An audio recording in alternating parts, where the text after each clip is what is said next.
nom du Père et du Fils et du Saint-Esprit, ainsi soit-il. Mes bien chers amis, mes bien chers frères, on parle beaucoup en nos jours dans l'Église de pentecôtisme et de charismatisme. Et en effet, beaucoup de catholiques aujourd'hui s'efforcent de recevoir l'Esprit Saint, la grâce de l'Esprit Saint, par une voie nouvelle, par une voie qui en définitive nous est venue du protestantisme, car le pentecôtisme est né protestant.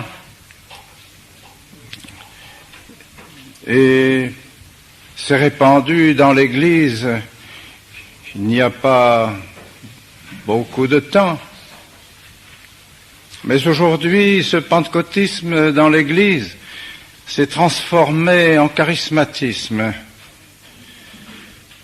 Et nous sommes bien obligés d'avouer que ces manifestations se répandent de plus en plus et avec l'approbation des autorités ecclésiastiques. Nous avons pu voir et entendre ces manifestations dans la réunion du Katholiken-Tag en Allemagne, à Munich, au mois de novembre dernier. Tous les évêques et cardinaux allemands étaient réunis à Munich au milieu de 80 000 de leurs fidèles, et ces manifestations ont eu lieu particulièrement avant la réception du sacrement de l'Eucharistie. Manifestations qui ont vraiment quelque chose d'étrange. On peut en vérité se demander si elles sont inspirées par l'esprit véritable de Dieu ou par un autre esprit. Et à peu près à la même époque, à Graz, en Autriche, avait lieu également, sous la direction de l'évêque de Graz, des manifestations charismatiques.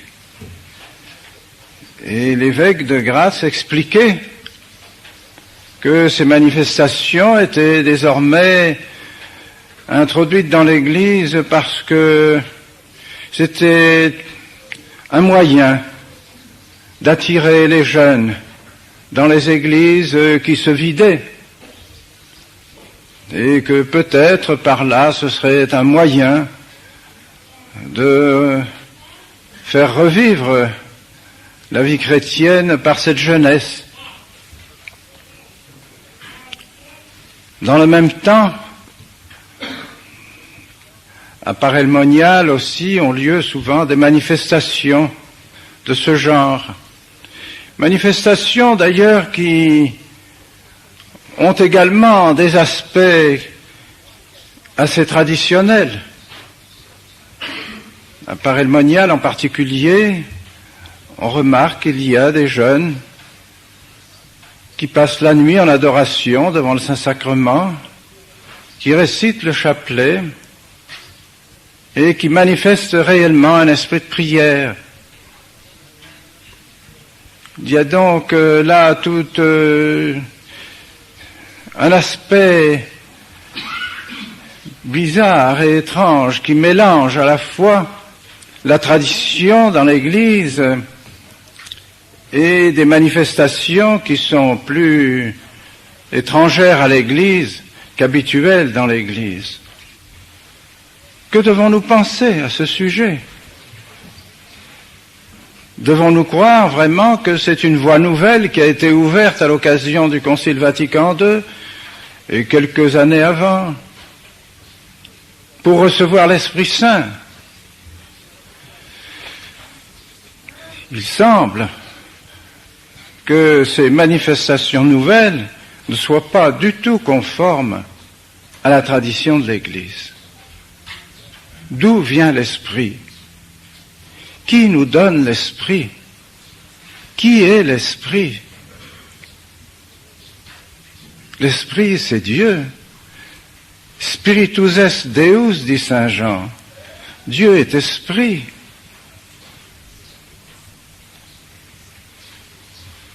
Et Dieu veut qu'on le prie et qu'on l'adore en esprit et en vérité.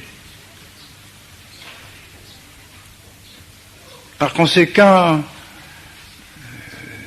c'est bien plus une manifestation spirituelle qui doit montrer notre attachement à l'esprit que des manifestations sensibles extérieures. Et puis, c'est notre Seigneur Jésus-Christ lui-même qui nous dit dans l'Évangile et qui annonce aux apôtres qu'ils recevront l'Esprit Saint, qu'il leur enverra. Il leur enverra l'Esprit qui a reçu de lui, l'Esprit de vérité, l'Esprit de charité, qui des meo accepiet. Je vous l'enverrai. Mita meum ad vos. Cet esprit vient donc de notre Seigneur Jésus-Christ et du Père. Nous le disons dans le Credo. Credo in Spiritum Sanctum, puis procedit a Patre Filioque, qui procède du Père et du Fils.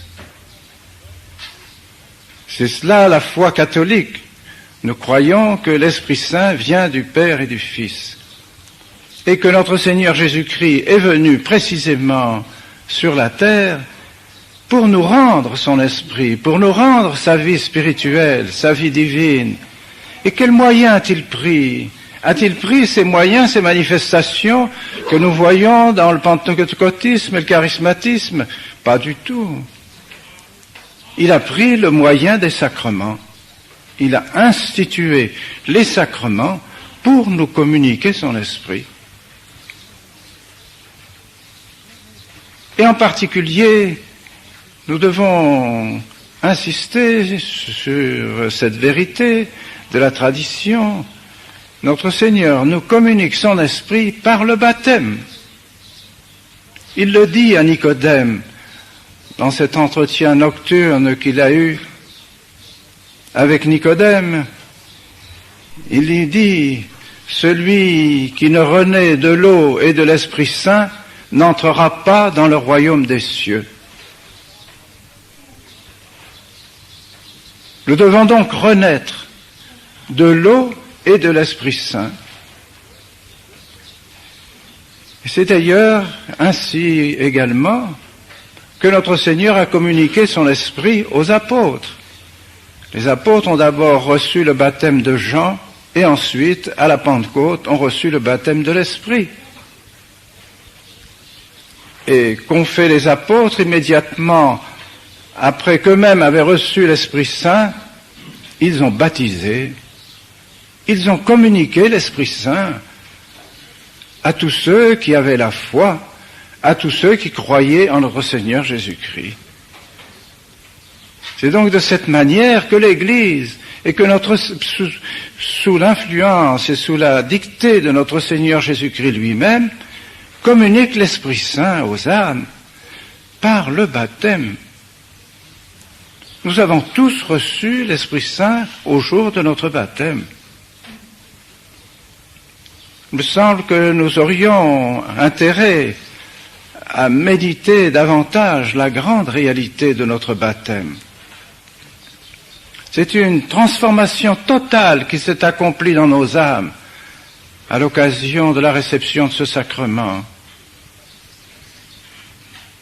Et puis, les autres sacrements sont venus compléter cette effusion de l'Esprit Saint que nous avons reçue au jour de notre baptême.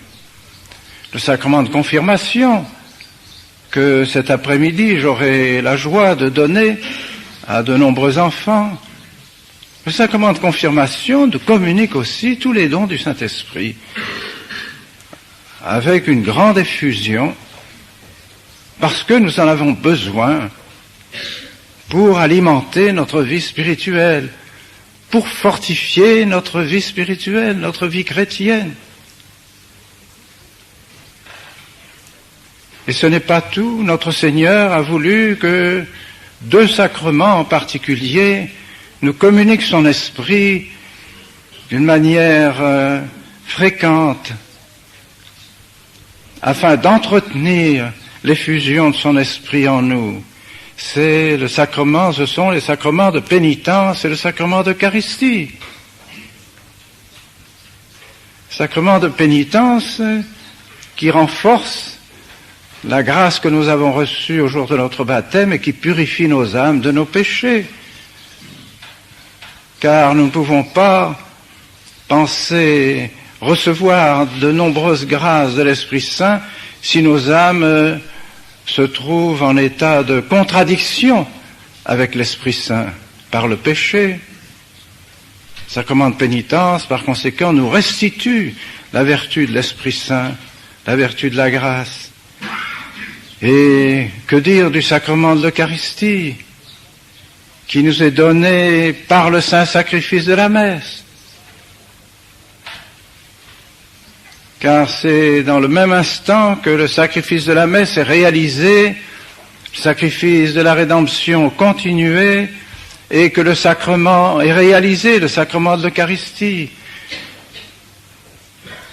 Et cette grâce coule du cœur de notre Seigneur Jésus-Christ, du cœur transpercé de notre Seigneur.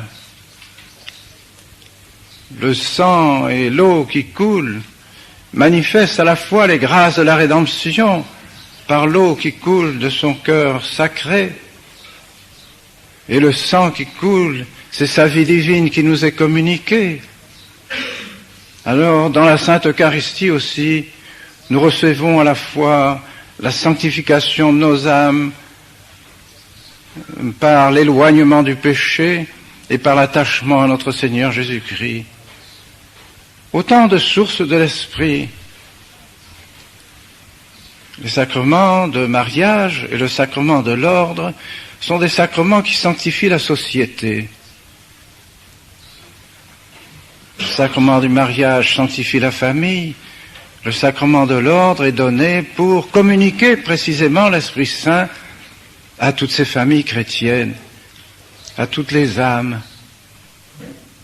C'est donc encore de nouvelles occasions par lesquelles notre Seigneur Jésus-Christ nous donne réellement son esprit de vérité, son esprit d'amour, son esprit de charité. Et enfin, le sacrement de l'extrême-onction qui nous prépare à recevoir la véritable et définitive effusion de l'Esprit Saint lorsque nous recevrons notre récompense au ciel.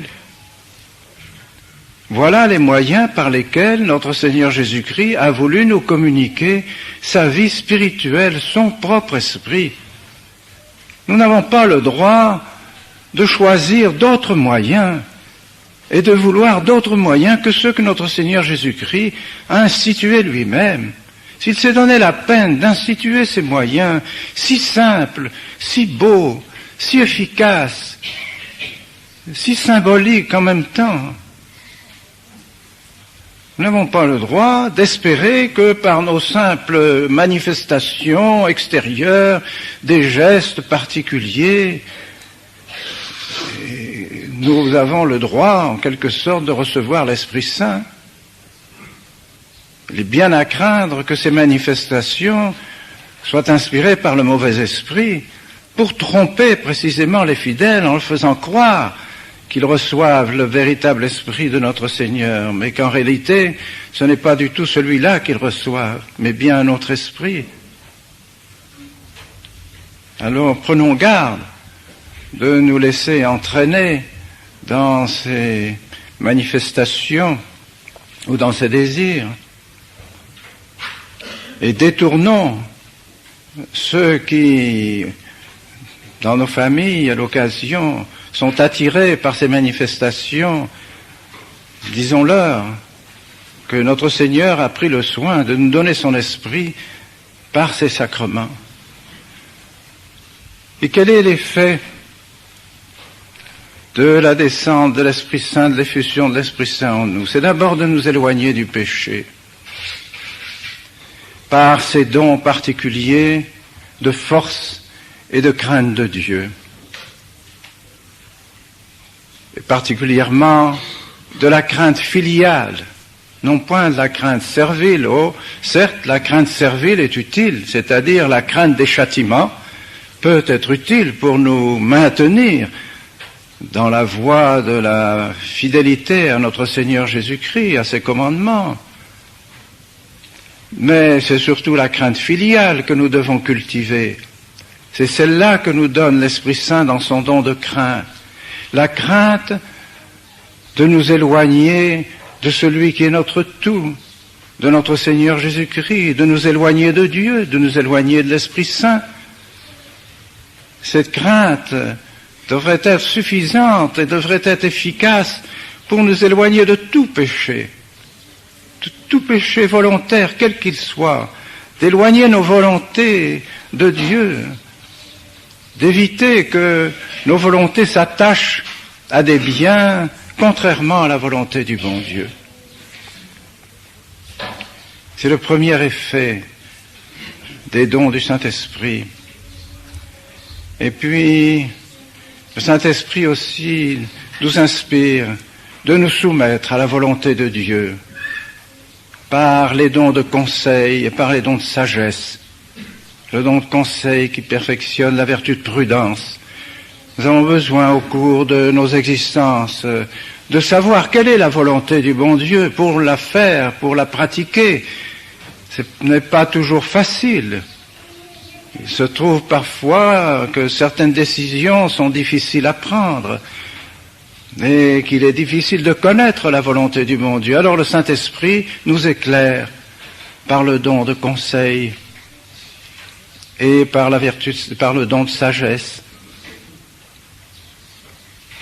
Et puis le Saint-Esprit également nous incite à la prière, à l'union à notre Seigneur Jésus-Christ, à l'union à Dieu par la prière. Alors c'est le don de piété que le Saint-Esprit nous donne. Don de piété qui se manifeste particulièrement dans la vertu de religion. Et vertu de religion qui élève nos âmes vers Dieu. Vertu de religion qui fait partie de la vertu de justice, car il est juste et digne que nous rendions un culte, et le culte que Dieu veut que nous lui rendions, par notre Seigneur Jésus-Christ, par le sacrifice de notre Seigneur Jésus-Christ, par la Sainte Messe. Dieu a voulu que nous lui rendions tout honneur et toute gloire avec notre Seigneur Jésus-Christ, par notre Seigneur Jésus-Christ, en notre Seigneur Jésus-Christ, dans le saint sacrifice de la messe. C'est ce que vous venez faire, ce que l'Église demande que nous fassions tous les dimanches. Nous unir au sacrifice de notre Seigneur, c'est la plus belle prière, la plus grande prière. Alors c'est là que le Saint-Esprit nous inspire cette vertu de religion, cet esprit de piété profond, bien plus spirituel que sensible. C'est pourquoi, là encore, il y a une erreur dans la réforme liturgique.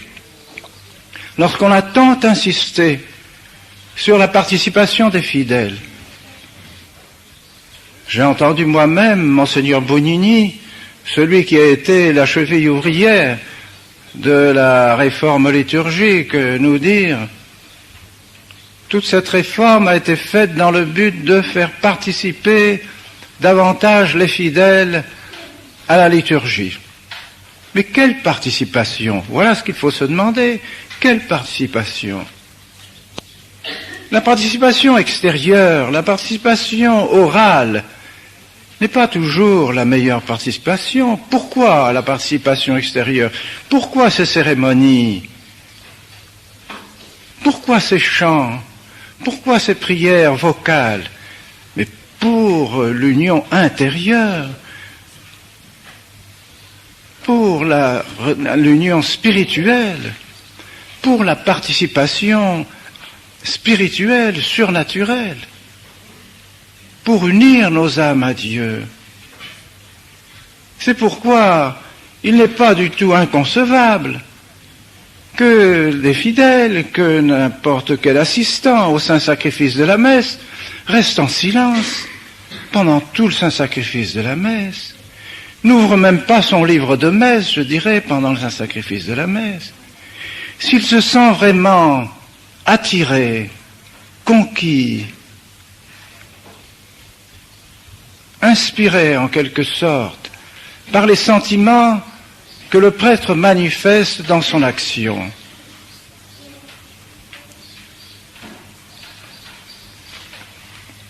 En entendant le prêtre faire son acte de confession, son acte de contrition, l'âme s'unit au prêtre et regrette ses péchés. En entendant le Kyrie eleison, c'est l'appel à la pitié et à la miséricorde de Dieu. En entendant la parole de l'évangile, de l'épître, c'est l'esprit de foi, c'est l'acte de foi. L'acte de foi dans le credo, dans les vérités enseignées par la Sainte Église.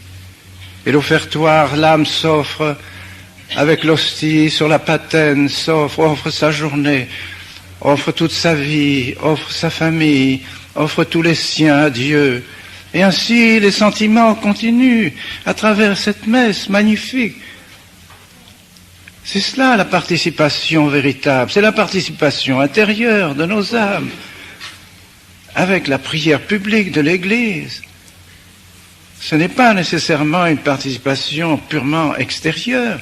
Sans doute, ces participations extérieures sont très utiles, peuvent nous aider à nous unir aux prêtres.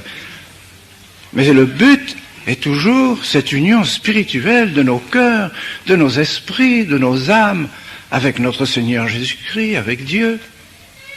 Il y a donc une erreur, en ce sens qu'on a voulu absolument que les fidèles participent de telle manière, d'une manière tellement extérieure, que cela leur devient un obstacle pour la prière intérieure, que ça devient un obstacle de l'union de leurs âmes à Dieu. Combien de personnes disent, nous ne pouvons plus prier maintenant dans les messes modernes, dans les messes nouvelles. Nous ne pouvons plus prier. On entend toujours quelque chose, on entend une prière publique, il y a tout le temps une manifestation extérieure qui fait que nous sommes distraits et que nous ne pouvons plus nous recueillir et vraiment nous unir au bon Dieu. C'est donc le contraire de la prière qui se réalise. Voilà aussi une des manifestations de l'Esprit Saint, l'esprit de piété, le don de piété. Et enfin, les deux derniers dons, le don d'intelligence et de science, nous invitent à la contemplation de Dieu, à travers les choses de ce monde, dans le don de science, et le don d'intelligence qui pénètre et qui nous donne la lumière de l'existence de Dieu, de la présence de Dieu dans toutes choses, et particulièrement dans les manifestations spirituelles et surnaturelles que le bon Dieu nous a données par la grâce, par tous les sacrements. L'âme inspirée du Saint-Esprit voit en quelque sorte la présence de Dieu partout, et ainsi s'unit au bon Dieu au cours de sa vie, en attendant de le voir dans la réalité, dans la vie éternelle. Voilà ce qu'est l'Esprit Saint. Et on admire vraiment comment dans l'Évangile, dans les Actes des Apôtres, dans toutes les lettres des apôtres, l'Esprit Saint se trouve partout. Il est manifesté partout. Et c'est pourquoi c'est une manifestation claire de la volonté du bon Dieu de sanctifier nos âmes par la présence de son Esprit, par la présence de l'Esprit de Dieu. Demandons à la très sainte Vierge Marie, qui a été remplie du Saint-Esprit, demandons-lui à notre bonne Mère du ciel de nous aider à vivre cette vie spirituelle, cette vie intérieure, cette vie contemplative. Elle qui a peu manifesté extérieurement sa prière. Quelques paroles dans l'Évangile suffisent pour nous montrer et nous découvrir un peu l'âme de la très sainte Vierge Marie. Elle méditait les paroles que notre Seigneur disait.